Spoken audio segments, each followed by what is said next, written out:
ஒரு காட்டுல ஒரு நரி வாழ்ந்துட்டு வந்தது. அந்த நரி காலையில எழுந்து இரை தேடி போகும். அப்போ வந்து சூரியன் வெளிச்சம் வந்து கிழக்கு பக்கத்துலருந்து பட்டு, அதோட உருவம் வந்து ரொம்ப பிரம்மாண்டமா தெரியும். உடனே அது தன்னை தானே நெனச்சுக்கும், நமக்கு வந்து சின்ன மிருகங்களோட இரைலாம் வந்து பசி அடங்காது. அதனால பெருசா சாப்பிடணும். யானை, இல்லன்னா ஒட்டகம் மாரி சாப்பிடணும் அப்படின்னு நெனச்சுட்டே போகும். ரொம்ப தூரம் போயிடும். சின்ன மிருகங்கள் கிடைச்சாலும் அதெல்லாம் உதறி தள்ளிட்டு போயிடும்.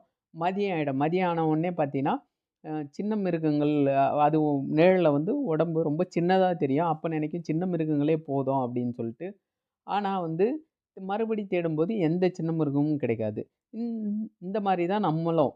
நம்ம வந்து என்ன பண்ணுவோம், நம்மள நம்மளே பெருசா நெனச்சுட்டு மிகைப்படுத்திக் கொண்டு, பெருசா நெனச்சு வாழும்போது, சில கஷ்டங்கள் வரும்போது தான் நம்மளே தெரிய வரும். நம்ம இந்த நரிய போல இல்லாம, நம்மள நாமளே அடக்கமா வாழ்ந்தா, நம்ம சிறப்பான வாழ்க்கை வாழலான்றது. இந்த கதை பிடிச்சிருந்தா லைக் பண்ணுங்க, ஷேர் பண்ணுங்க,